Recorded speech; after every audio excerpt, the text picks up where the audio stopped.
Buen día, queridos amigos. Bueno, aquí va el capítulo 2 de Las dos ancianas. No era el frío lo único que llenaba el aire aquel día en que el pueblo se reunió en torno a las hogueras, vacilantes y escasas, para escuchar al jefe. Era un hombre que sacaba casi una cabeza a los demás y, envuelto en el cuello de piel de su parca, habló de los duros y fríos días que vendrían y de lo que cada cual tendría que hacer si querían sobrevivir al invierno. Luego, en voz alta y nítida, anunció de repente: «El Consejo y yo hemos tomado una decisión».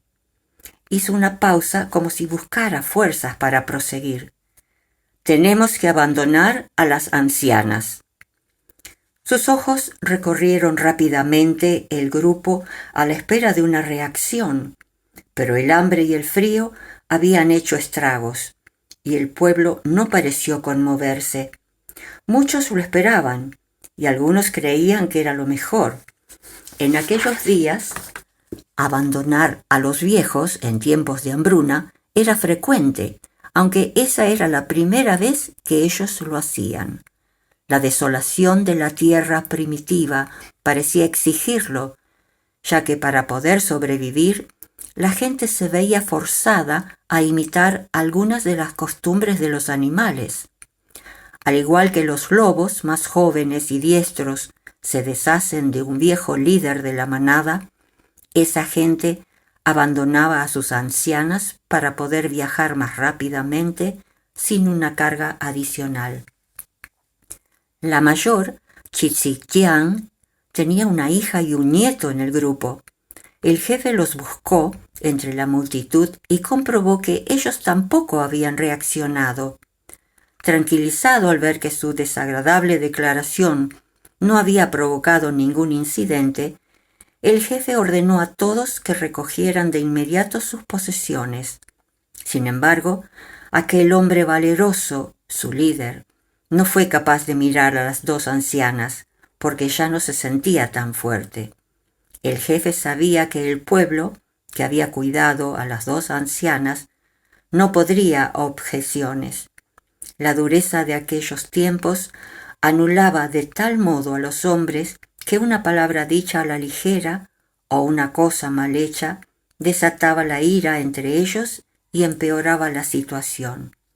Así que los miembros débiles y derrotados guardaron el asombro para sus adentros, temerosos de la crueldad y la brutalidad que el pánico podía desatar entre esa gente que luchaba por la supervivencia.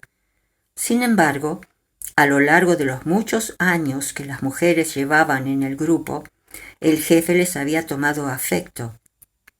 Ahora quería irse tan pronto como fuera posible, antes de que las dos ancianas le miraran y le hicieran sentir peor que nunca en su vida. Las dos mujeres siguieron sentadas, viejas y diminutas, ante la hoguera, con las barbillas orgullosamente erguidas para ocultar su sobresalto. Dos jóvenes habían visto abandonar a los muy ancianos, pero nunca se habían imaginado que les tocara semejante destino. Miraban fijamente a lo lejos, aturdidas, como si no hubieran oído que su jefe las condenaba a una muerte cierta. Abandonadas a su suerte en una tierra que solo respetaba la fuerza y en la cual ellas, ancianas y débiles, no tenían ninguna posibilidad de vencer. La noticia las dejó sin habla, sin capacidad de reacción y sin posibilidad de defenderse.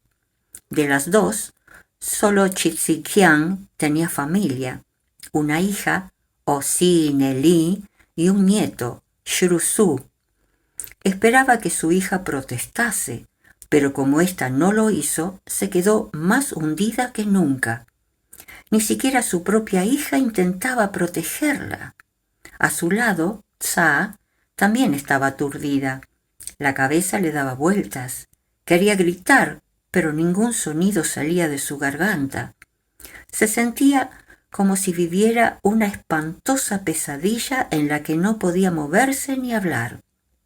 Mientras el grupo se alejaba caminando pesadamente, la hija de Chitzilyak se acercó a su madre llevando un haz de babiche, unas gruesas tiras de piel de arce que servían para fines diversos.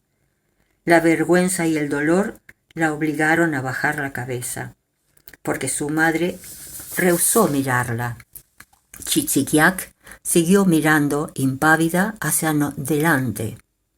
Osinelí estaba muy angustiada. Temía que si defendía a su madre, el pueblo decidiera abandonarles a ella y a su hijo, o peor aún, que hicieran algo más terrible a causa de su estado de inanición.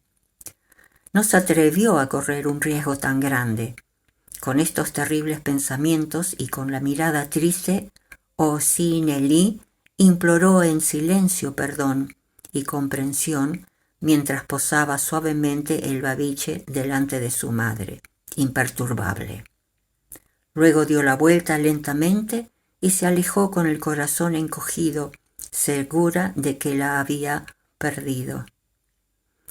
El nieto, Shrusu, estaba aturdido ante aquella crueldad. Era un chico extraño. Mientras los otros muchachos hacían alarde de su virilidad en competiciones de caza y lucha, él prefería ayudar a su madre y a las dos ancianas buscando provisiones. Su comportamiento resultaba ajeno a la estructura de organización del grupo, que cada generación aprendía de la anterior. Era costumbre que las mujeres se hicieran cargo de las tareas más pesadas, como arrastrar los toboganes cargados y realizar las faenas más laboriosas, mientras los hombres se dedicaban a la caza para asegurar la supervivencia del grupo. Nadie se quejaba, así había sido siempre y así seguiría siendo. Shrusu sentía mucho respeto por las mujeres, veía cómo eran tratadas y no estaba de acuerdo, y aunque se lo habían explicado una y otra vez, nunca entendió por qué los hombres no ayudaban a las mujeres. Pero sabía por experiencia que no debía discutir las reglas, porque sería una irreverencia. Cuando era más joven, Shrusu no temía expresar sus opiniones sobre este tema. La juventud y la inocencia le protegían. Más adelante, comprendió que ese comportamiento provocaba castigos. Supo que era el dolor del castigo, del silencio, cuando incluso su madre se negó a hablarle durante días. Así que Shrusu comprendió que pensar ciertas cosas provocaban menos dolor que decirlas. Bueno, queridos amigos, será hasta mañana con el próximo capítulo número 3. Chao, chao.